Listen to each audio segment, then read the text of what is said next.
خیر کثیر سے نوازا ہے۔ کوثر کثیر سے مشتق ہے، اور انہوں نے یہی ترجمہ کیا ہے کہ میں نے آپ کو خیر کثیر سے نوازا ہے۔ بہت سے مترجمین نے ترجمہ یہ بھی کیا ہے کہ آئے محمد صلی اللہ علیہ وسلم ہم نے آپ کو حوض کوثر عطا فرمایا ہے، لیکن حافظ ابن کثیر رحمۃ اللہ علیہ نے تفسیر ابن کثیر کے اندر نقل کیا ہے، لکھا ہے کہ آئے محمد صلی اللہ علیہ وسلم ہم نے آپ کو خیر کثیر عطا فرمایا ہے۔ فصل لربک وانحر، آپ اپنے رب کے لیے نماز پڑھیے اور قربانی کرتے رہیے۔ ان شانئک ھو الابتر، یقیناً آپ کا دشمن ہی بے نام و نشان ہو جائے گا، آپ کا دشمن ہی مٹ جائے گا، آپ کا دشمن ہی برباد ہو جائے گا۔ عظمت رسول کے ٹاپک کو میں نے اس لیے یہاں اٹھایا ہے کیونکہ ہم محمد الرسول اللہ صلی اللہ علیہ وسلم کو خاتم النبیین تو مانتے ہیں، ہم محمد الرسول اللہ صلی اللہ علیہ وسلم کو آخری رسول اور آخری نبی بھی تسلیم کرتے ہیں، اور یہ بھی مانتے ہیں کہ آپ سید ولد آدم ہیں، آپ امام الانبیاء ہیں۔ ہم یہ سب کچھ مانتے ہیں اور تسلیم کرتے ہیں، لیکن ہم نے جناب محمد رسول اللہ صلی اللہ علیہ وسلم کو وہ مقام دیا نہیں، اور اس مقام پر ہم نے بٹھایا نہیں جس مقام کے آپ حقدار ہیں، اور جس مقام پر اللہ تبارک و تعالی نے جناب محمد رسول اللہ صلی اللہ علیہ وسلم کو بٹھایا ہے۔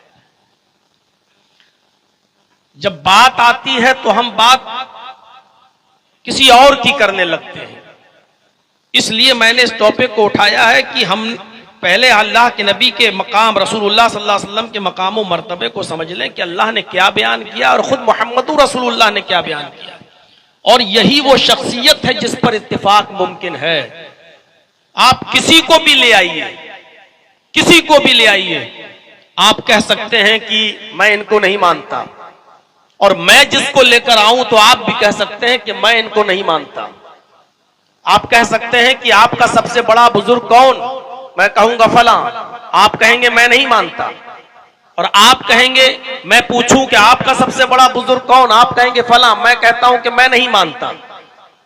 آپ ہمارے بزرگوں کا انکار کر سکتے ہیں، میں آپ کے بزرگوں کا انکار کر سکتا ہوں، تو پھر ایسی ہستی کون سی ہے، ایسی شخصیت کون سی ہے کہ جس کا انکار نہ آپ کریں نہ ہم کریں، اور جس کے فیصلے کو من وعن آنکھ بند کر کے تسلیم کر لیا جائے اور مان لیا جائے، اور اس کے بعد پھر کہیں پر بھی نظر اٹھا کر نہ دیکھا جائے؟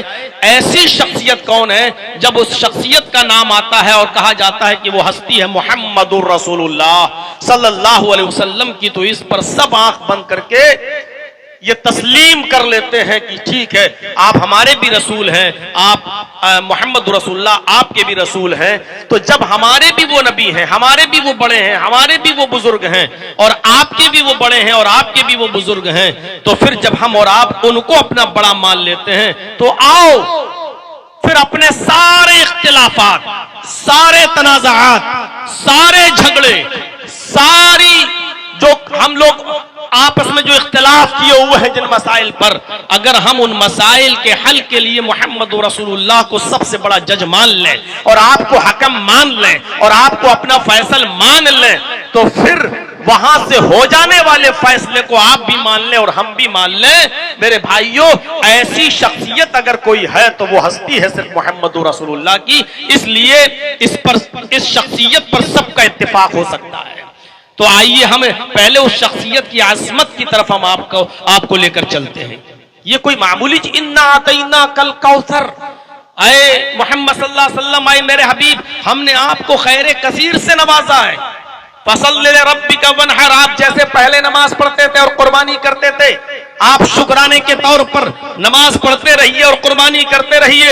ان شانئک ھو الابتر، آپ کا دشمن ہی بے نام و نشان ہو جائے گا، آپ کا دشمن ہی برباد ہو جائے گا، آپ کا دشمن ہی مٹ جائے گا۔ اصل میں اس سورت کے تعلق سے کچھ بولوں اس وقت تک آپ سمجھ نہیں پائیں گے جب تک کہ سورت کا ایک سبب ورود ہے جو آپ کے سامنے نہ رکھ دیا جائے، ایک شان نزول ہے جب تک وہ آپ کے سامنے نہ رکھ دیا جائے، اس سورت کو ہم سمجھ نہیں پائیں گے۔ یہ کس پس منظر میں بات ہو رہی ہے کہ آپ کا دشمن ہی بے نام و نشان ہو جائے گا، آپ کا دشمن ہی مٹ جائے گا، آپ کا دشمن ہی ختم ہو جائے گا۔ اصل میں حافظ ابن کثیر نے سورت کی جو تشریح میں لکھا ہے، تفسیر میں وہ لکھا ہے کہ نبی اکرم صلی اللہ علیہ وسلم کا پہلا نکاح جو ہوا تھا وہ حضرت خدیجہ رضی اللہ تعالی عنہا سے ہوا تھا، اور اس چیز کو اگر آپ نے ذہن میں بٹھا لیا تو پوری تقریر آپ کے سمجھ میں آ جائے گی۔ نبی اکرم صلی اللہ علیہ وسلم کا پہلا نکاح حضرت خدیجہ سے ہوا تھا۔ اس وقت نبی اکرم صلی اللہ علیہ وسلم کی عمر تھی 25 سال، اور حضرت خدیجہ رضی اللہ تعالی عنہا کی عمر تھی 40 سال۔ نبی اکرم صلی اللہ علیہ وسلم کے 6 بچے حضرت خدیجہ سے پیدا ہوئے، جن میں 2 لڑکے تھے اور 4 لڑکیاں تھیں۔ 2 لڑکے اور 4 لڑکیاں۔ سب سے پہلے جو بچہ پیدا ہوا تفسیر ابن کثیر کے مطابق، حافظ ابن کثیر کی تحقیق کے مطابق، سب سے پہلے جو بچہ پیدا ہوا خدیجہ کے بطن سے، اس بچے کا نام تھا قاسم، اور اسی جہت سے نبی اکرم صلی اللہ علیہ وسلم کو کہا جاتا ہے ابو القاسم۔ لیکن اس بچے نے زیادہ دن کی زندگی نہیں پائی، اور صغر سنی میں ہی، کم سنی میں ہی اس بچے کا انتقال ہو جاتا ہے۔ قاسم انتقال کر جاتے ہیں۔ اس کے بعد اللہ تبارک و تعالی نے نبی اکرم کو خدیجہ کے بطن سے 4 بیٹیاں دیں۔ پہلی بیٹی جو سب سے بڑی بیٹی تھی ان کا نام تھا زینب، دوسری بیٹی تھی رقیہ، اور تیسری بیٹی تھی ام کلثوم، اور چوتھی بیٹی تھی آپ کی جو سب سے چھوٹی بیٹی تھی وہ تھی حضرت فاطمہ رضی اللہ تعالی عنہ۔ تو یہ 4 بیٹیاں اللہ تبارک و تعالیٰ نے دی، اور 4 بیٹیوں کے بعد پھر ایک بیٹا اللہ تبارک و تعالیٰ نے دیا محمد رسول اللہ صلی اللہ علیہ وسلم کو خدیجہ کے بطن سے۔ اس بچے کا نام تھا عبداللہ، جن کو طیب اور طاہر بھی کہا جاتا ہے۔ لیکن اتفاق دیکھیے کہ یہ جو آپ کا لاسٹ میں جو بیٹا پیدا ہوا عبداللہ، اس بچے کا بھی انتقال ہو جاتا ہے صغر سنی میں یعنی چھوٹے پن میں، بچپن میں اس بچے نے بھی اس دنیا کو داد مفارقت دے دی، وہ بھی چھوڑ کے چلا گیا۔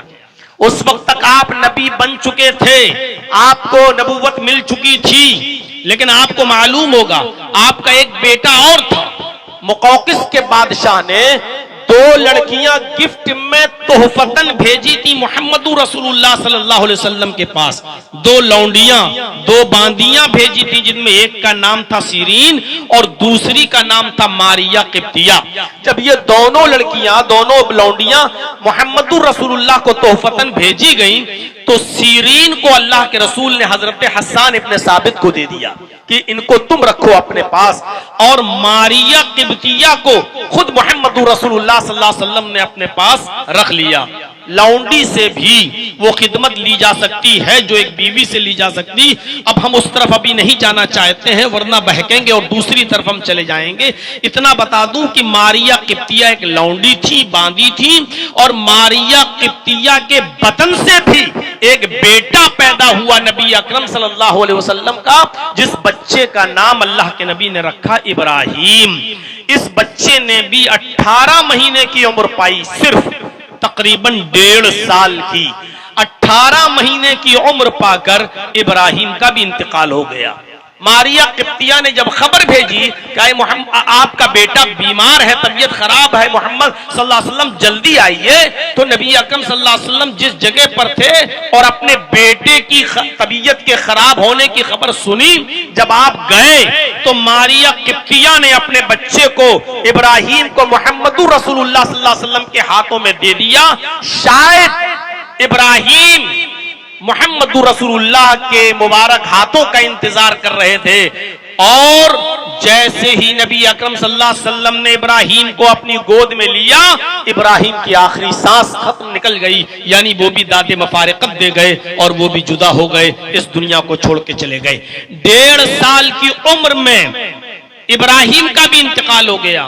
ابراہیم کے انتقال پر نبی اکرم کو بہت دکھ ہوا, اتنا غم پہنچا نبی اکرم کو کہ مارے غم کے نبی اکرم صلی اللہ علیہ وسلم کی آنکھوں میں آنسو آ گئے. آپ کے آنکھوں میں آنسو, اور نبی اکرم کے بغل میں ابو لہب, ابو جہل, عاص بن وائل اور کافرین مکہ کی ایک پوری ٹیم جشن منا رہی ہے, خوشیاں منا رہی ہے اس بات پر کہ آج محمد کا آخری بچہ بھی مر گیا, دنیا سے رخصت ہو گیا, اور باپ کی وراثت کو, باپ کے کاروبار کو کون زندہ رکھتا ہے؟ اس کی اولاد. آج تو محمد کا آخری بیٹا بھی مر گیا, لہذا انتظار کرو محمد کے مرنے کا. محمد کے انتقال کے بعد محمد کا دین بھی مٹ جائے گا, محمد کا دین بھی ختم ہو جائے گا, محمد کا نام و نشان بھی مٹ جائے گا. ادھر غم کا ماحول ہے, خود نبی اکرم صلی اللہ علیہ وسلم کی آنکھوں میں اس قدر آنسو ہیں کہ آپ جذبات کی رو میں بہتے ہوئے یہاں تک کہہ گئے. امام بخاری رحمت اللہ علیہ نے اپنی مایہ ناز تصنیف بخاری کتاب الجنائز کے چیپٹر میں لکھا ہے, نبی اکرم کے زبان سے نکلنے والے ان جملوں کو. اللہ کے نبی صلی اللہ علیہ وسلم اپنے بیٹے کی لاش کے پاس بیٹھے ہیں اور یہ جملے کہتے جا رہے ہیں, ان العین تدمع والقلب يحزن ولا نقول الا ما يرضى ربنا وان بفراقك يا ابراہیم لمحزونون. یہ جملے جناب محمد رسول اللہ صلی اللہ علیہ وسلم کی زبان سے نکل رہے ہیں. بخاری شریف کتاب الجنائز اٹھا کر دیکھیں, ان العین تدمع والقلب يحزن, بیٹے تیری جدائی سے میری آنکھیں اشکبار ہیں. ان العین تدمع, بیٹے تیرے چلے جانے سے, تیرے رخصت ہو جانے سے محمد رسول اللہ کی تیرے باپ کی آنکھیں اشکبار ہیں. والقلب يحزن, اور دل غمگین ہے, دل پر غموں کا پہاڑ ٹوٹا ہے, آنکھیں اشکبار ہیں. لیکن اس حال میں اور اس کنڈیشن میں بھی وَلَا نَقُولُ إِلَّا مَا يَرْضَى رَبُّنَا, ہم اپنی زبان سے ایسے جملے نہیں بولیں گے, ہم اپنی زبان سے ایسے جملے ادا نہیں کریں گے جس سے میرا رب ناراض ہو جائے, جس سے میرا پروردگار ناراض ہو جائے. ہمیں اپنی زبان سے ایسے جملے بولنے کی ضرورت نہیں, ہم نہیں بولیں گے, ہم ہائے وائے نہیں بولیں گے, ہم زمانے جاہلیت کے نعرے نہیں لگائیں گے, ہم واویلا نہیں مچائیں گے, ہم زمانے جاہلیت کی روش نہیں اپنائیں گے. اللہ رب العالمین نے مجھے بیٹا دیا, اس کی امانت کی اس نے لے لی, مجھے اس قسمت پر میں راضی ہوں, رضامند ہوں اور خوش ہوں. ہاں ایک باپ ہونے کے ناطے غم ہوتا ہے مجھے, افسوس ہے مجھے, اور میری آنکھیں اشکبار ہیں, غم ہے. لیکن وَلَا نَقُولُ إِلَّا مَا يَرْضَى رَبُّنَا, لیکن ہم اپنی زبان سے ایسے جملے ادا نہیں کریں گے جس سے میرا رب ناراض ہو جائے. وَإِنَّا بِفِرَاقِكَ يَا إِبْرَاهِيمُ لَمَحْزُونُونَ, لیکن اے ابراہیم تیری جدائی سے مجھے افسوس ضرور ہوا ہے, مجھے غم ضرور پہنچا ہے. یہاں غم کا حال یہ ہے کہ نبی اکرم خود یہ جملے کہہ رہے ہیں کہ آنکھیں اشکبار ہیں اور دل غمگین ہیں, اور وہی بالکل پڑوس میں اور بغل میں جشن منایا جا رہا ہے. آپ تھوڑا سا اپنے یہاں کے جشن کا ذرا جائزہ لے لیجئے گا, اور تھوڑا سا اپنے ماحول میں کس طریقے سے جشن منایا جاتا ہے ذرا تصور کیجئے گا. عرب کے اندر بھی جشن منانے کی کوئی کنڈیشن رہی ہوگی, کوئی کیفیت رہی ہوگی. سوچو کہ جشن منایا جا رہا ہے, جشن. عاص بن وائل تو یہاں تک بڑھ گیا, کہنے لگا لوگوں محمد مقتول نسل ہو چکے ہیں, محمد دم بریدہ ہو چکے ہیں, محمد کے تینوں بیٹے یعنی قاسم اور عبداللہ اور ابراہیم نرینہ اولاد ختم ہو چکی ہے.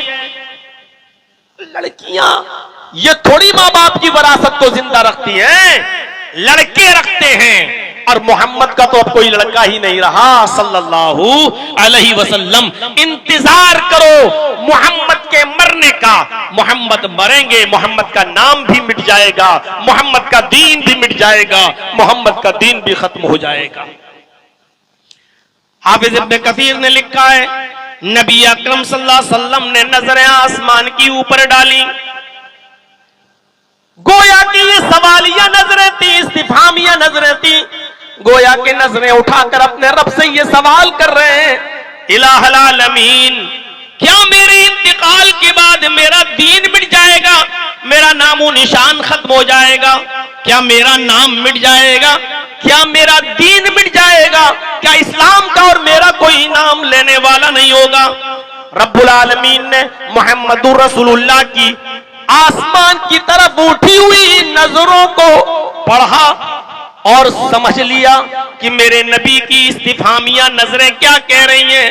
جبریل کو بھیجا، آئے جبریل دنیا میں جاؤ، محمد رسول اللہ صلی اللہ علیہ وسلم کے پاس جاؤ، میرے حبیب کے پاس جاؤ، میرے نبی کے پاس جاؤ اور سورۃ الکوثر لے کر جاؤ اور کوثر کے مرہم سے ہمارے نبی کے زخمی دل کو تسلی دو، شانتی پہنچاؤ، ان کو سکون دو۔ تب حضرت جبرائیل اس موقع پر قرآن کی سورت لے کر نازل ہوتے ہیں اور کہتے ہیں اِنَّا أَعْطَيْنَاكَ الْكَوْثَرَ فَصَلِّ لِرَبِّكَ وَانْحَرْ إِنَّ شَانِئَكَ هُوَ الْأَبْتَرُ۔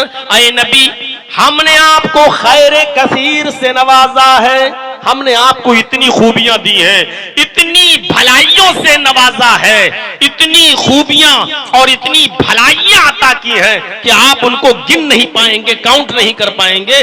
کون کہتا ہے آپ کے انتقال کے بعد آپ کا نام و نشان مٹ جائے گا؟ کون کہتا ہے آپ کے انتقال کے بعد یہ دین مٹ جائے گا؟ جب تک دنیا قائم رہے گی اور میرا نام لیا جاتا رہے گا، میرے نام کے ساتھ ساتھ آپ کا نام بھی لیا جاتا رہے گا۔ کون کہتا ہے کہ آپ کے انتقال کے بعد آپ کا نام مٹ جائے گا؟ اور پھر ایک نظر ڈالیے خیر کثیر پر کہ اللہ نے کتنی خوبیوں اور بھلائیوں سے نوازا ہے۔ انسائکلوپیڈیا آف برٹانیکا کا کرسچن رائٹر اپنی کتاب کے اندر لکھتا ہے، انسائکلوپیڈیا کے اندر، کہ دنیا میں ایک سیکنڈ کے لیے، ایک منٹ تو چھوڑ دو، ایک لمحہ، ایک سیکنڈ کے لیے بھی ایسا وقت، ایسا ٹائم، ایسا لمحہ نہیں گزرتا کہ جس لمحے میں، جس سیکنڈ میں محمد رسول اللہ کا نام نہ لیا جاتا ہو، نہ لیا جا رہا ہو۔ ایک سیکنڈ بھی نہیں۔ اس وقت میری گھڑی میں 12:19 ہو رہے ہیں، اس وقت کہیں فجر کی نماز کا وقت ہوگا دنیا کے کسی نہ کسی کونے میں، کہیں ظہر کا بھی وقت ہوگا، کہیں عصر کا بھی وقت ہوگا، کہیں مغرب بھی ہو رہی ہوگی اور کہیں عشاء بھی، اور اس کے ایک منٹ کے بعد پھر کہیں ٹائم ہو رہا ہوگا، پھر ایک منٹ کے بعد کہیں ٹائم ہو رہا ہوگا۔ انسائکلوپیڈیا آف برٹانیکا کا کرسچن رائٹر اپنی کتاب میں لکھتا ہے کہ ایک لمحہ بھی ایسا نہیں جاتا کہ جس لمحے میں محمد رسول اللہ کا نام نہ لیا جا رہا ہو۔ ہر وقت نبی اکرم جناب محمد رسول اللہ صلی اللہ علیہ وسلم کا نام لیا جا رہا ہے۔ مسجد کی بلندیوں پر کھڑے ہو کر جب میرا بندہ میری وحدانیت کا اعلان کرے گا، میری عبودیت کا، میرے معبود ہونے کا اعلان کرے گا اور اپنی زبان سے کہے گا اشہد ان لا الہ الا اللہ، تو قسم ہے مجھے اپنے عزت و جلال کی، اس وقت تک اس کی اذان مکمل نہیں ہوگی جب تک کہ وہ میرے نام کے بعد آپ کی رسالت کا بھی اعتراف نہ کرے اور اقرار نہ کرے، اور وہ اپنی زبان سے یہ نہ کہے اشہد ان محمد رسول اللہ۔ اگر اشہد ان لا الہ الا اللہ کہے گا تو اس کو اشہد ان محمد رسول اللہ بھی کہنا پڑے گا۔ کون کہتا ہے کہ آپ کے انتقال کے بعد آپ کا نام و نشان مٹ جائے گا؟ جب تک میرا نام باقی دنیا میں لیا جائے گا، آپ کا نام بھی لیا جاتا رہے گا۔ اور یہ دنیا جانتی ہے، ہم اور آپ سب جانتے ہیں کہ نماز انشاءاللہ قیامت کی صبح تک پڑھی جاتی رہے گی، اذان قیامت کی صبح تک ادا ہوتی رہے گی اور اذان کے کلمات دہرائے جاتے رہیں گے۔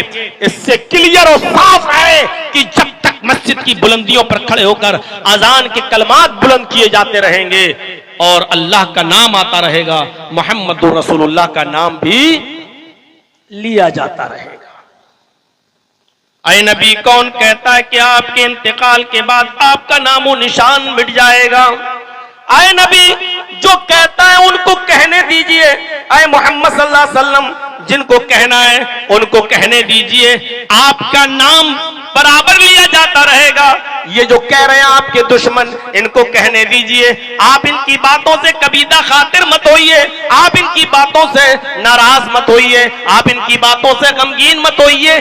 یہ جو کہہ رہے ہیں ان کو کہنے دیجئے اذان اگر ختم ہوگی لا الہ الا اللہ پر، اذان لا الہ الا اللہ پر ختم ہو جاتی ہے، اللہ اکبر اور آخری جملہ لا الہ الا اللہ. جب اذان لا الہ الا اللہ پر ختم ہو جاتی ہے تو اذان کے بعد دعا بھی تو پڑھی جاتی ہے.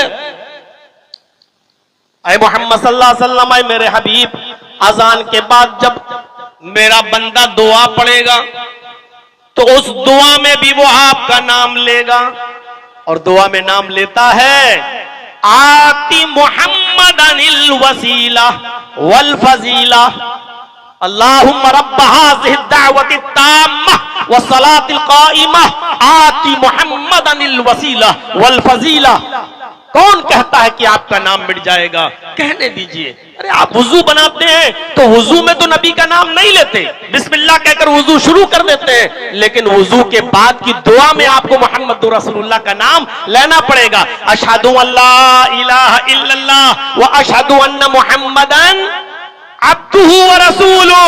آپ کو محمد رسول اللہ کا نام لینا پڑے گا، اور وضو قیامت تک بنایا جاتا رہے گا، اور وضو کے بعد کی دعا بھی قیامت تک پڑھی جاتی رہے گی. اس کا مطلب یہ ہے کہ آپ کا نام بھی قیامت تک باقی رہے گا. دنیا کی کوئی طاقت اس نام کو مٹا نہیں سکتی. میرے نام کے ساتھ ساتھ آپ کے نام کا بھی ذکر ہوگا. اذان میں نبی کا نام، اذان کے بعد کی دعا میں نبی کا نام، وضو کے بعد کی دعا میں نبی کا نام، نماز میں بھی نبی اکرم کا نام.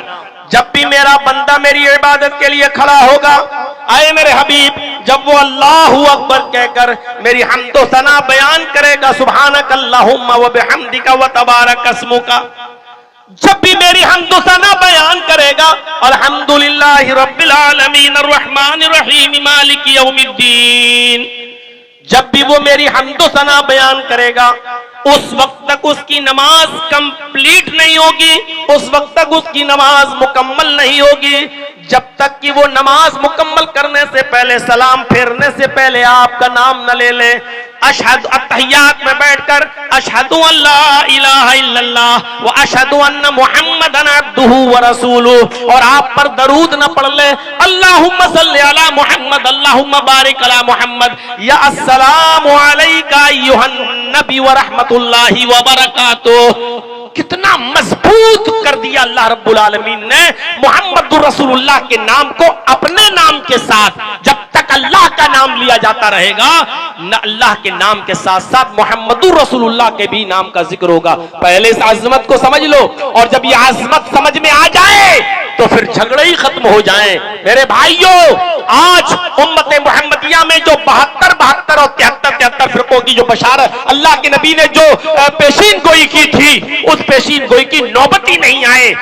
اگر ہم عظمت رسول کو اور مقام رسالت کو سمجھ جائیں. غور کرو، اللہ نے اپنے نام کے ساتھ نبی کے نام کو کتنی مضبوطی کے ساتھ جوڑا ہے، کتنی مضبوطی کے ساتھ. تم عبادتوں کی بات کرتے ہو، اللہ تبارک و تعالی نے تو نبی اکرم کی پوری ذات کو اسوہ حسنہ بنا دیا. نبی صرف نماز اور روزہ تو چھوڑ دو، حج تو چھوڑ دو، اللہ تبارک و تعالی نے فرمایا لَقَدْ كَانَ لَكُمْ فِي رَسُولِ اللَّهِ أُسْوَةٌ حَسَنَةٌ، تمہارے لیے محمد رسول اللہ صلی اللہ علیہ وسلم کی زندگی میں بہترین آئیڈیل ہے، نمونہ ہے. رسول اللہ صلی اللہ علیہ وسلم کی پوری زندگی کو اللہ تبارک و تعالی نے آئیڈیل بنا دیا، نبی اکرم کی پوری زندگی کو نمونہ بنا دیا.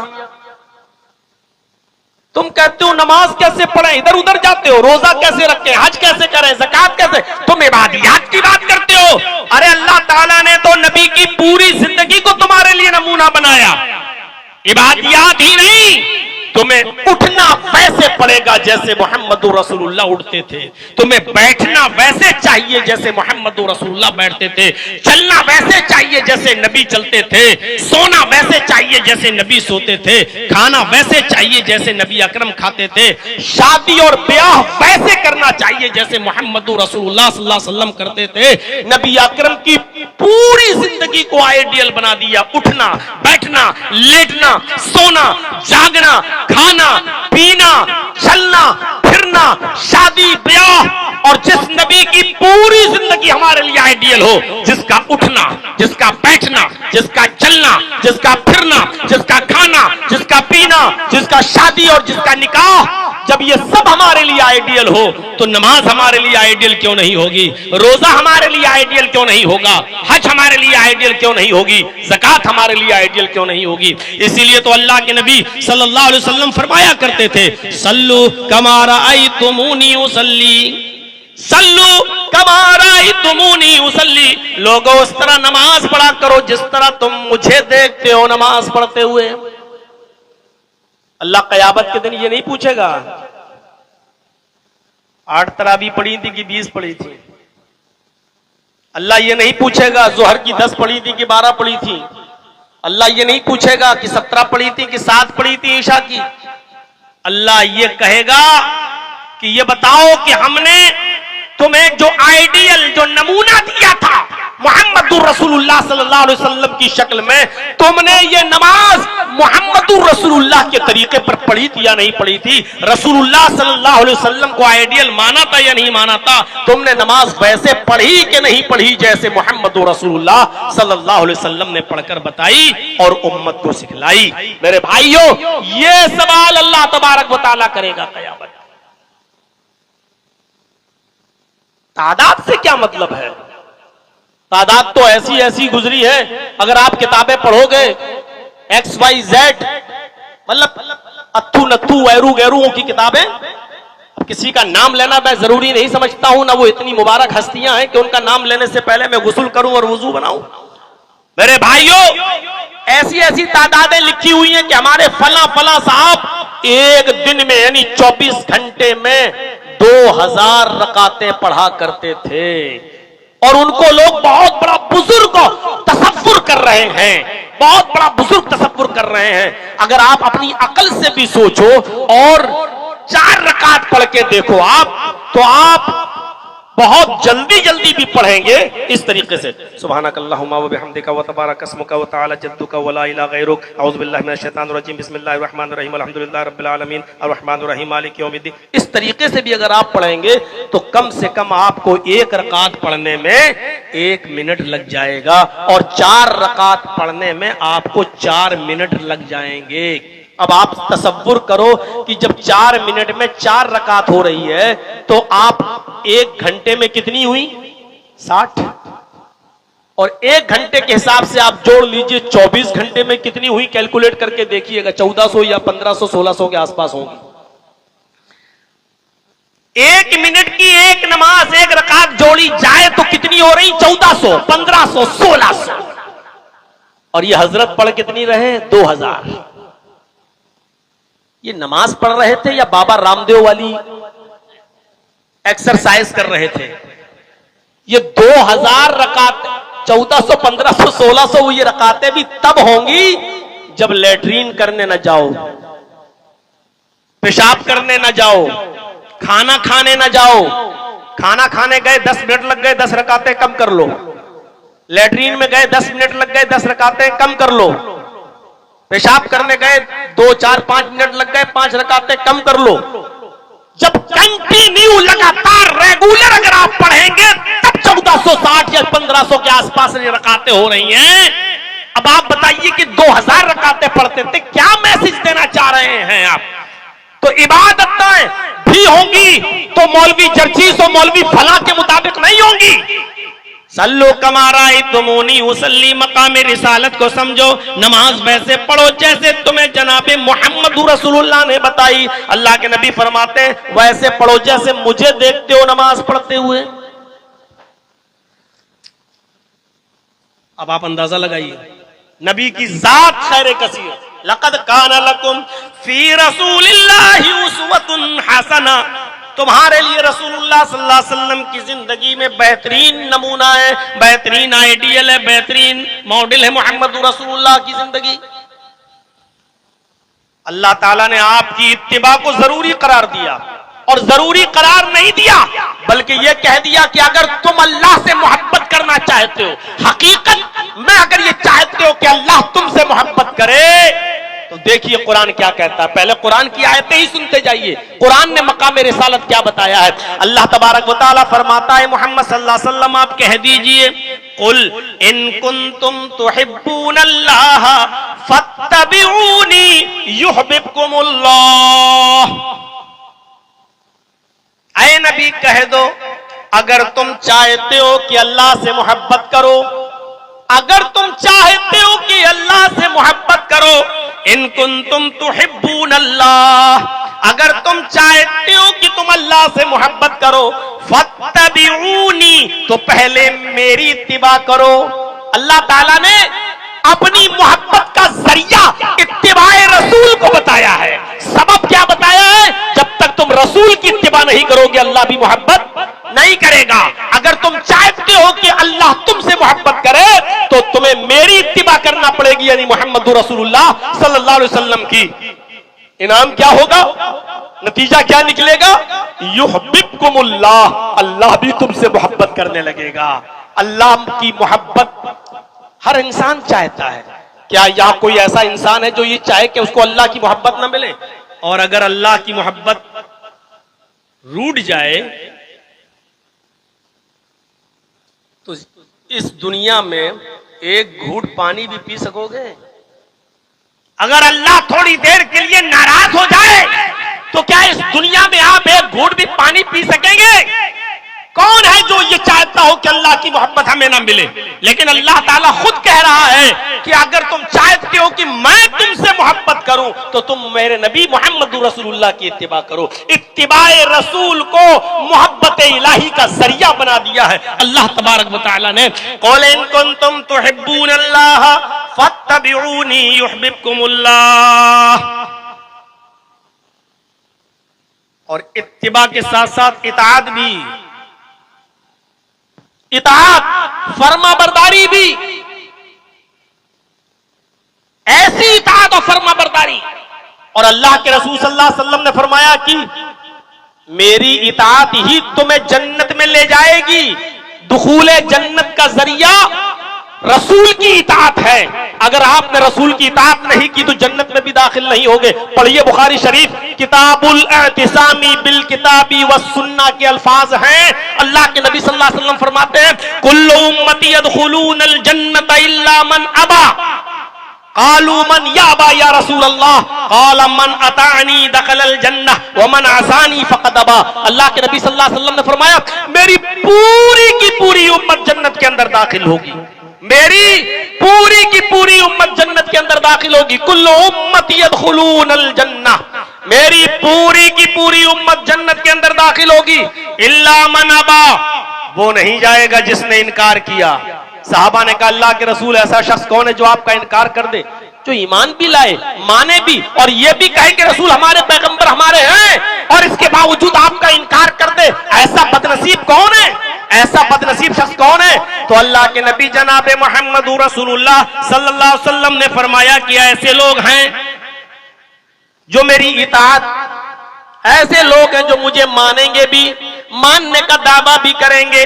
ان کی بھی دو قسمیں، ایک تو میری اطاعت و فرما برداری کرے گی، ایک قوم، ایک جماعت، اور اس میں دوسری قوم وہ ہوگی، دوسری جماعت وہ ہوگی جو مجھے مانے گی تو لیکن میری اطاعت نہیں کرے گی.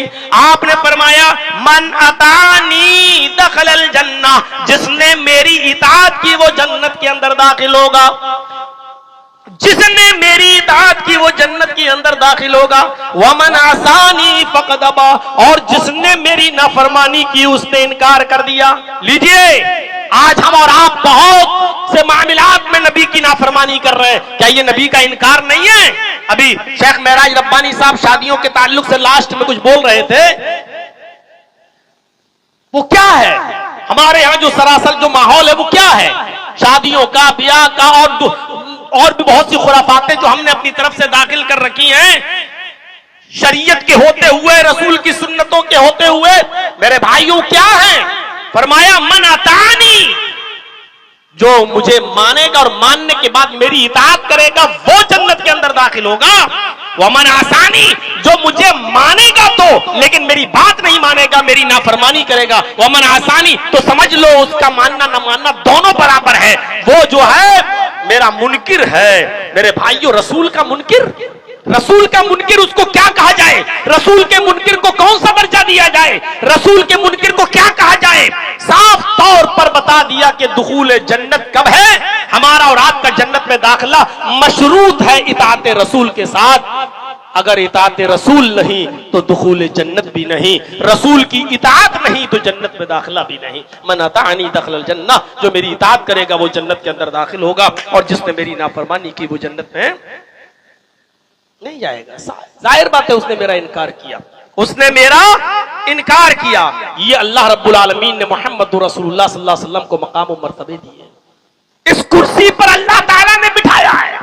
محمد الرسول اللہ والذین معہ اشداء علی الکفار رحماء بینہم، محمد اللہ کے رسول ہیں، محمد اللہ کے رسول ہیں، نام بتا دیا محمد، عہدہ بتا دیا، پوسٹ کے آپ رسول ہیں، اور کس کے رسول ہیں؟ اللہ کے رسول ہیں، اللہ کے رسول ہیں۔ یعنی یہ رسالت کس نے دی؟ یہ پیغمبری کس نے دی؟ یہ عہدہ کس نے دیا؟ اللہ نے دیا۔ مولوی جرجیس کو مولوی کس نے بنایا؟ میرے باپ نے، میرے اساتذہ نے۔ مولوی جرجیس بھی انسان، بنانے والا بھی، مولانا بنانے والا بھی انسان۔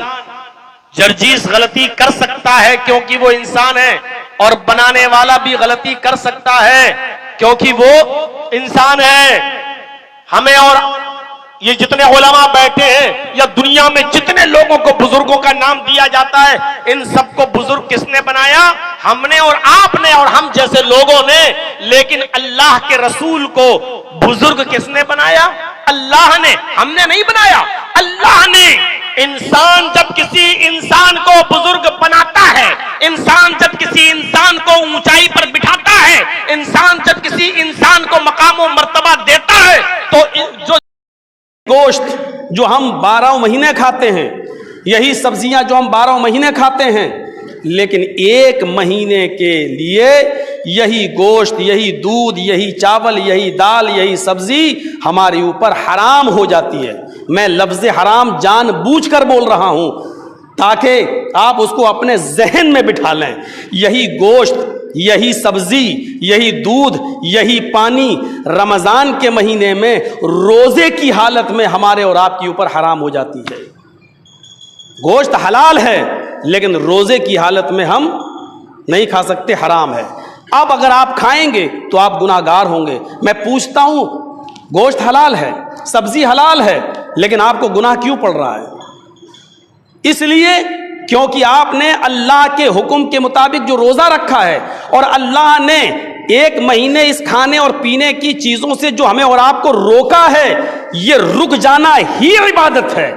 اللہ کے حکم سے اب ہم رک گئے، یہی عبادت ہے۔ اب ہم کھائیں گے تو گناہ گار، پیئیں گے تو گناہ گار۔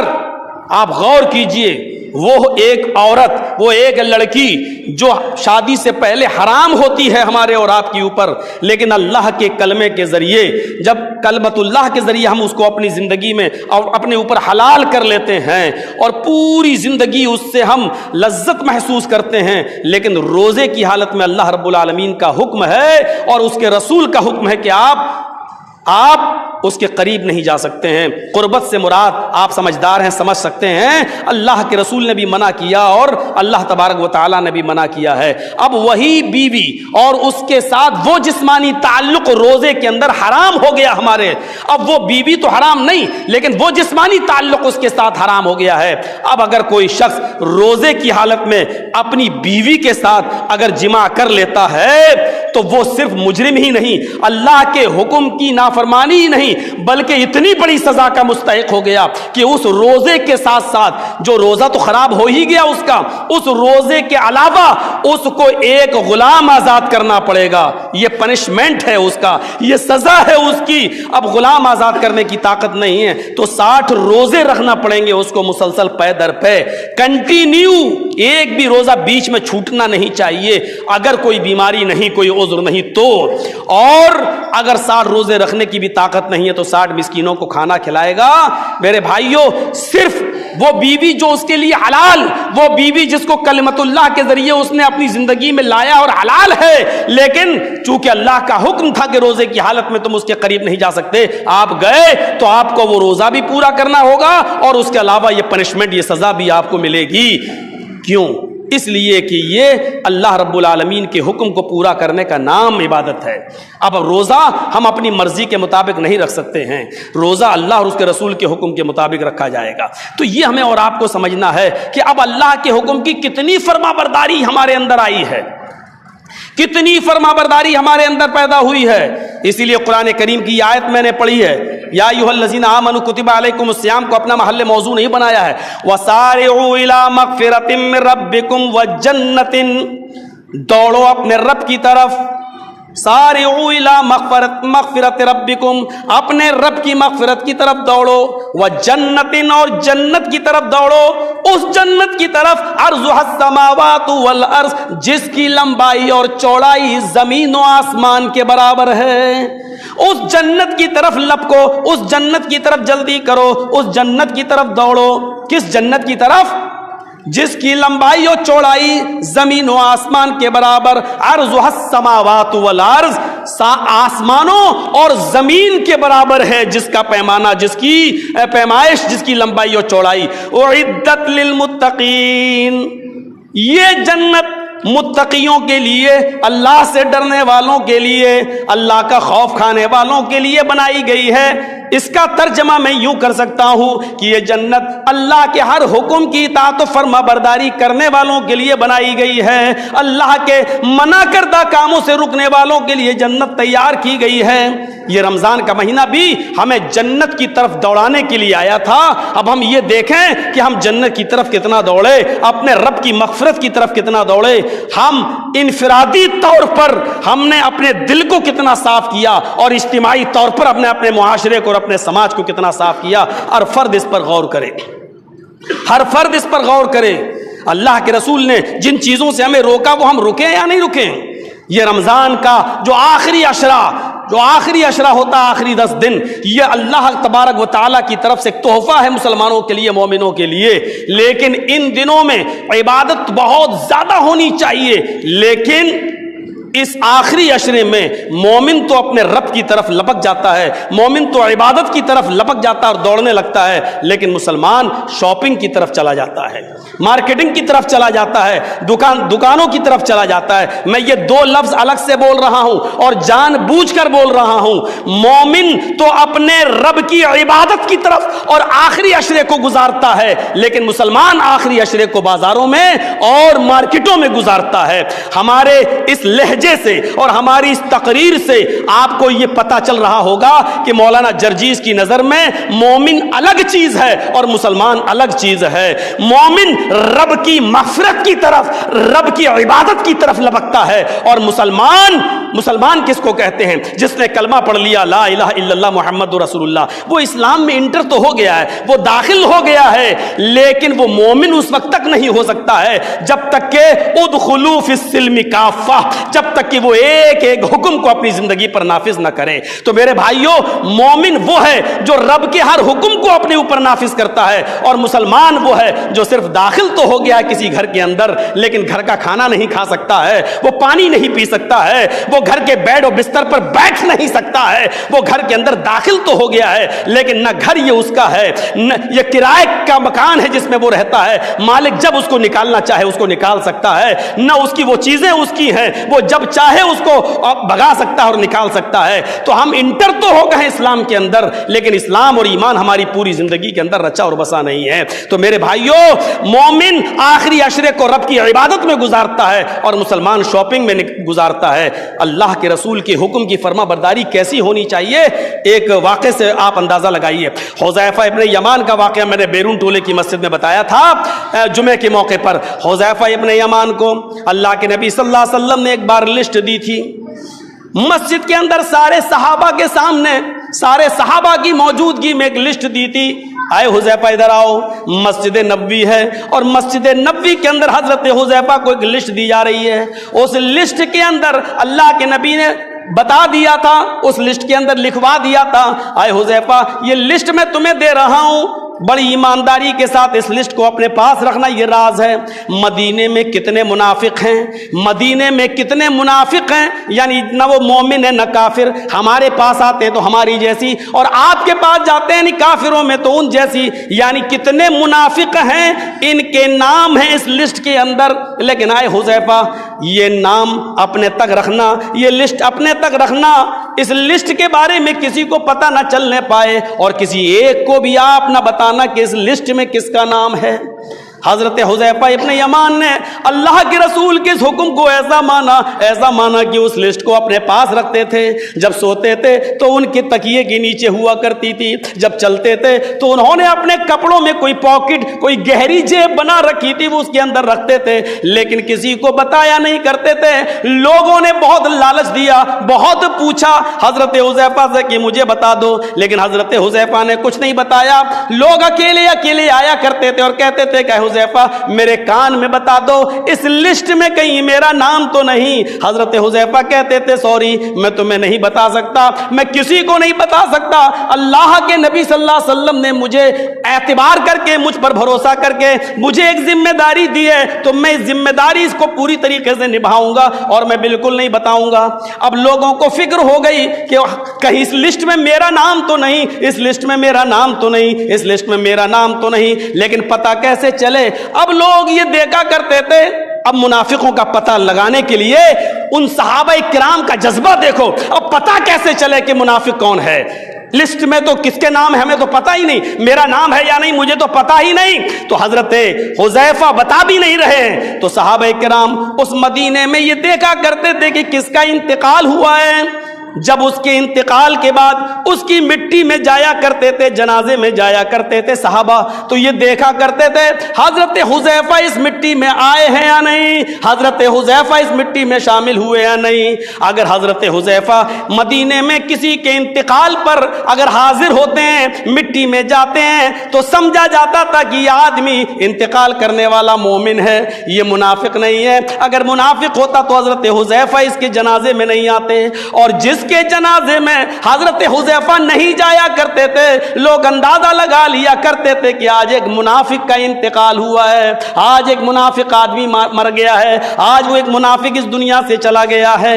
ایک دن حضرت عمر فاروق رضی اللہ تعالیٰ عنہ، اور وہ امیر المومنین جن کو اللہ کے رسول نے کہا تھا لو کان بعدی نبی لکان عمر، میرے بعد کوئی نبی ہوں گے، اگر ہوتے اور نبوت کا سلسلہ جاری ہوتا تو وہ حضرت عمر ہوتے، لیکن یہ عمر فاروق حضرت حذیفہ کو ایک دن اپنے گھر لے گئے، ان کو کھانا کھلایا، پانی پلایا، کھجور کھلایا، اچھا خاصا ناشتہ کرایا، اور فرمایا اے حذیفہ تم تو جانتے ہو کہ اللہ کے رسول صلی اللہ علیہ وسلم نے میرے لیے الگ سے دعا کی تھی، اللہم اید الاسلام بعمر بن الخطاب، اے اللہ اسلام کمزور ہے، عمر کو مسلمان کر دے، عمر کو ایمان کی دولت سے مالا مال کر دے، اسلام مضبوط ہو جائے گا۔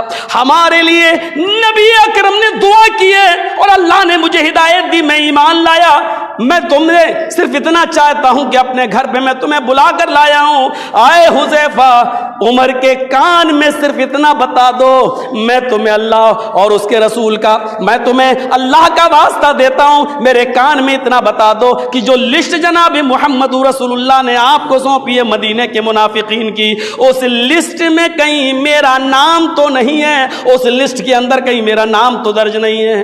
حضرت حذیفہ اٹھ گئے اور کہنے لگے حضرت عمر رضی اللہ تعالیٰ عنہ سے کہا عمر نہیں ہو سکتا ہے یہ کھانا کھلایا آپ نے شکریہ اللہ رب العالمین آپ کو اس کا اجر عظیم عطا فرمائے لیکن جو امانت جناب محمد رسول اللہ نے مجھے سونپی ہے اس میں ہم خیانت نہیں کر سکتے ہیں اور نافرمانی نہیں کر سکتے ہیں ہم آپ کو بھی نہیں بتا سکتے ہیں کہ اس لسٹ میں آپ کا نام ہے یا نہیں میرے بھائیوں اس حدیث سے اس واقعے سے یہ پتہ چلتا ہے کہ اللہ کے رسول کا حکم حضرت حذیفہ نے کتنا مانا اور اس حکم کو ماننے کی وجہ سے صحابہ کرام میں یہ جذبہ پیدا ہوا دوسروں کی فکر نہیں ہر آدمی اپنی فکر کرنے لگا کہ کہیں اس لسٹ میں میرا نام تو نہیں کہیں منافقت میں میرا نام تو نہیں اسی کا نام ہے تقوی اسی کا نام ہے جذبہ اطاعت اسی کا نام ہے فرما برداری اب ہم یہ دیکھیں کہ رمضان کے پورے مہینے کے روزے رکھ کر یہ تقوی یہ پرہیزگاری اور فرما برداری کا یہ جذبہ ہماری زندگی میں پیدا ہوا یا نہیں ہوا ہے اس دور میں یہ شوق نہیں تھا یہ اللہ کی قسم یہ شوق نہیں تھا کہ حضرت عثمان غنی پیسے میں بہت آگے ہیں ہم ان سے بھی زیادہ آپ پیسے میں آگے بڑھ جائیں اس دور میں یہ جذبہ نہیں تھا جذبہ تھا تو یہ تھا کہ اللہ کے رسول نے غزوہ تبوک کے موقع پر کہا اور وہ بھی تقریباً 1200 کلومیٹر دور صحرائی سفر آسمان سے آگ کے انگارے برس رہے ہیں اور زمین بھی آگ اگل رہی ہے اتنی سخت گرمی میں جو غزوہ تبوک ہوا اس غزوہ تبوک اور پورے لوگوں کے پھل فروٹ تیار کھجور پکر تیار اسی کھجور کو بیچیں گے تو پورے سال ان کا ذریعہ معاش چلے گا لیکن کھجوروں کی فصل کٹنے سے پہلے اللہ کے رسول کہہ رہے ہیں کہ تمہیں اس غزوے میں نکلنا پڑے گا تمہیں اس جنگ میں شریک ہونا پڑے گا اور سارے لوگوں کو اپنی کھیتی باڑی چھوڑ کر سب لوگ اس غزوے میں شرکت کر رہے ہیں اللہ کے نبی فرماتے ہیں کچھ اونٹوں کی ضرورت ہے کچھ پیسوں کی نقد کی ضرورت ہے کچھ ہتھیاروں کی بھی ضرورت ہے جنگ میں لڑنے کے لیے کیا ہوگا صحابہ کرام نے چندہ کرنا شروع کر دیا اللہ کے نبی فرماتے ہیں جو آج کچھ دے گا میں ضمانت دیتا ہوں اللہ اس کو جنت دے گا اب جب نیکی کا معاملہ آیا سارعوا الی مغفرۃ من ربکم اپنے رب کی مغفرت کی طرف دوڑو اور جنت کی طرف دوڑو اب صحابہ کرام دوڑنے لگے حضرت عمر فاروق نے کہا اللہ آج بڑا اچھا موقع ہے آج میں حضرت ابو بکر صدیق سے بھی نیکیوں میں آگے بڑھ جاؤں گا وہ گئے اپنے گھر سارا مال اکٹھا کیا جتنے برتن تھے آدھے گھر کے لیے چھوڑے آدھے یہاں لے آئے جتنا کپڑا تھا آدھا گھر چھوڑا آدھا ادھر لائے جتنی دولت تھی آدھا گھر چھوڑا آدھا ادھر لائے اور اپنے گھر کے سامان کے 2 حصے کر لیے آدھا ادھر آدھا گھر چھوڑ دیا آئے کہا اللہ کے رسول لے آیا فرمایا گھر میں کیا چھوڑا کہا آدھا مال میں لے آیا اور آدھا گھر میں چھوڑا اللہ کے نبی نے فرمایا اللہ تمہارے مال میں برکت عطا فرمائے اللہ تمہارے مال میں برکت عطا فرمائے فرمایا ابو بکر کہاں ہیں آئینہ ابو بکر نے کہا اللہ کے رسول میں یہاں ہوں فرمایا تم کیا لائے ہو کہا اللہ کے رسول سب کچھ لے آیا کہا گھر میں کیا چھوڑا کہا اللہ اور اس کے رسول کو چھوڑ کے آیا ہوں گھر میں کیا چھوڑا کہا اللہ اور اس کے رسول کو چھوڑ کر آیا ہوں جبکہ حضرت عمر فاروق کا آدھا مال ابو بکر صدیق کے پورے مال سے زیادہ تھا گھر کے پورے مال سے زیادہ تھا لیکن ابو بکر صدیق اپنے گھر کا پورا مال لے آئے اور حضرت عمر آدھا لائے آدھا پورے سے زیادہ تھا لیکن اس کے باوجود حضرت ابو بکر نے کیا کہا میں سب لے آیا پورا لایا اس وقت چیخ پڑی چیخ نکل گئی حضرت عمر فاروق کی اور فرمایا الہ العالمین میرا گمان غلط تھا میں کبھی زندگی میں حضرت ابو بکر صدیق سے نیکیوں میں آگے نہیں نکل سکتا ایک دن ابو بکر صدیق کو لے جاتے ہیں اپنے گھر اور کھانا کھلاتے ہیں حضرت عمر فاروق اور ان کو کھجور وغیرہ کھلا کر کہتے ہیں آج میں ایک سودا کرنا چاہتا ہوں کہا کیا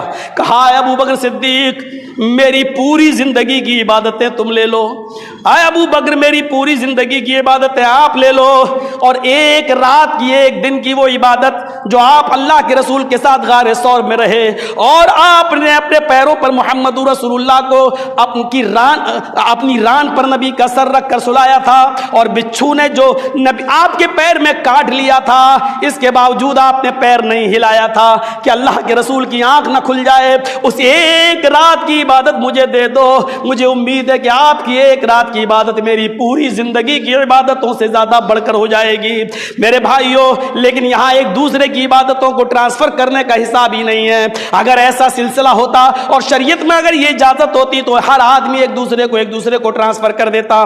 میرے بھائیوں، جب شریعت میں یہ اصول ہی نہیں ہے تو پھر ہو کیسے سکتا تھا؟ حضرت ابوبکر صدیق نے فرمایا نہیں، تمہارے لیے تمہارے اعمال، ہمارے لیے ہمارے اعمال۔ میرے بھائیوں، یہ اندازہ لگائیے گا، عید کا خطبہ انتہائی مختصر، آخری بات بتا کے پھر میں ختم کر دوں گا اپنی بات کو، اور وہی بات سب سے زیادہ قیمتی ہے۔ میرے پیارے ساتھیوں، نیکیوں میں آگے بڑھنا، رسول اللہ کے حکم کے مطابق عبادت کرنا، نبی نے جو کہا کھانے کو وہ کھائیں وہ عبادت، جب کہا تب کھائیں وہ عبادت، نبی نے کہا اس وقت کھاؤ اس وقت کھانا عبادت، نبی نے کہا صبح سے لے کے شام تک بھوکے رہنا عبادت، جب حکم ہوا سورج غروب وہ اب کھاؤ تو رکنا گناہ، جب کہہ دیا کہ اب حکم ہو گیا کھانے کی اجازت اب کھاؤ، اب اگر نہیں کھاؤ گے تو رکنا گناہ۔ اب سوچو کہ نہیں آدھا گھنٹہ اور جتنا زیادہ بھوکے رہیں اتنا زیادہ ثواب، اب آپ رکیں گے تو اب آپ کو گناہ۔ میرے بھائیوں، حرام صرف وہی نہیں ہوتا ہے جیسے گدھا حرام، کتا حرام، خنزیر حرام، چیل حرام، گدھ حرام، شیر حرام، یہی حرام نہیں ہوتا ہے۔ اللہ تعالیٰ نے اگر کسی کو کوئی چیز حلال ہے اور اس کو اس کے کھانے سے روک دیا ہے، حکم ہے کہ نہیں کھا سکتے ہو، تو اس کا نہ کھانا بھی، میرے بھائیوں، اب اس کا کھانا بھی حرام ہے، چاہے وہ کتنی ہی حلال ہو، چاہے وہ حلال ہی کیوں نہ ہو، بذات خود وہ حلال ہی کیوں نہ ہو۔ اور اسی ضمن میں ایک واقعہ سنانا چاہتا ہوں۔ حضرت آدم علیہ السلام نے جنت میں کیا کھایا تھا؟ میں پوچھنا چاہتا ہوں کیا کھایا تھا جنت میں؟ شجر ممنوعہ، وہی ایک درخت کا پھل ہی تو کھایا تھا جس سے منع کیا تھا۔ کیا وہ جنت کے اندر جو پھل لگا تھا وہ کیا حرام تھا؟ حرام نہیں تھا وہ۔ اگر حرام ہوتا تو جنت میں ہوتا ہی نہیں۔ وہ حرام نہیں تھا وہ پھل حلال تھا، لیکن کھا لیا۔ کیوں کھا لیا؟ حرام کھایا تھا۔ کیوں کھایا تھا؟ کیونکہ اللہ نے کہا تھا کہ تم اس درخت کے قریب نہیں جاؤ گے، اس کا پھل نہیں کھا سکتے ہو۔ وَلَا تَقْرَبَا هَٰذِهِ الشَّجَرَةَ، اللہ نے کہا تھا کہ آئے آدم و حوا، جنت میں جتنا چاہو کھاؤ، جتنا چاہو گھومو، جتنا چاہو پھرو، جتنا چاہو آرام کرو رہو، اس درخت کے قریب مت جانا، اس کا پھل مت کھانا۔ اب جس پھل سے روک دیا اس کا کھانا حرام ہو گیا، چاہے وہ حلال ہی کیوں نہ ہو۔ آدم و حوا کو روکا تھا اور کسی کو نہیں روکا تھا، تم دونوں ولا تقربا هذه الشجرة، تم دونوں اس درخت کے قریب مت جانا، ان دونوں کو روکا تھا اور کسی کو نہیں روکا تھا۔ اب آدم و حوا کے لیے وہ درخت حرام تھا، اس کا پھل حرام تھا، اگرچہ وہ حلال تھا لیکن اللہ نے منع کر دیا تو وہ حرام ہو گیا۔ اور سن لو، سود کھانے والوں، بیاس کھانے والوں، ایک دوسرے کے حق مار کر کھانے والوں، ایک دوسرے کے پیسوں میں بے ایمانی کر کے کھانے والوں، آدم نے صرف ایک منع کیا ہوا پھل، اللہ کی حرام کردہ ایک پھل کا ٹکڑا کھایا تھا، اللہ نے جنتی لباس ان کے جسم سے اتار دیا اور ان کو اپنی جنت سے بے دخل کر کے دنیا میں بھیج دیا۔ ہم حرام کے لقموں سے اپنی باڈی بنا رہے ہیں، ہمارا جسم جہنم میں کس حد تک جلنے کے لائق ہے، ہم کس حد تک جینے کا حق رکھتے ہیں، ہم اس دنیا میں بھی زندہ رہنے کا حق رکھتے ہیں یا نہیں رکھتے ہیں۔ ہر آدمی یہ غور کرے اپنی زندگی پر، ہر آدمی سوچے اپنی زندگی کے بارے میں، اور سوچے کہ اس رمضان کے مہینے میں اللہ تعالیٰ نے اس کو کتنا زیادہ پابند بنایا ہے حلال روزی کا۔ حضرت آدم نے اس پھل کو کھایا جو حلال تھا، لیکن اللہ نے منع کیا تھا کہ تم اس درخت کے قریب نہ جانا، اور وہ انہوں نے وہی پھل کھایا، اللہ نے ان کو جنت سے نکالا، ان کے کپڑے بھی اتار دیے۔ اب آپ اس لائق نہیں کہ جنت کا کپڑا آپ کے جسم پر رہے، اتار دیا گیا۔ جنت کے بڑے بڑے درختوں کے پتوں سے اپنا جسم چھپایا، پھر کہا جاؤ دنیا میں، اور بھیج دیا۔ دنیا میں آنے کے بعد انہوں نے اپنی خطا کا اقرار کیا، ربنا ظلمنا انفسنا وان لم تغفر لنا وترحمنا لنکونن من الخاسرین۔ اس اقرار جرم کے بعد، اس اقرار خطا کے بعد اللہ نے صرف ان کی خطا معاف کی ہے، لیکن ان کو کھویا ہوا مقام جنت دوبارہ نہیں دیا ہے۔ ذرا سوچو، اور اس کا کفارہ ادا کرنے کے لیے اس دنیا میں اور ان کی اولاد کو بھی یہ حکم دے دیا ہے کہ اب قیامت کی صبح تک تمہیں ہمارے رب، ہماری اور ہمارے رسول کی فرما برداری کر کے اپنے آپ کو ثابت کرنا ہوگا کہ تم جنت کے لائق ہو یا نہیں ہو۔ میرے بھائیوں، کھویا ہوا مقام پھر بھی نہیں ملا، خطا معاف ہوئی ہے، جرم معاف ہوا ہے، لیکن کھویا ہوا مقام پھر بھی نہیں ملا۔ توبہ کرو اور گڑ گڑاؤ۔ ہر آدمی اپنے کاروبار پر غور کرے،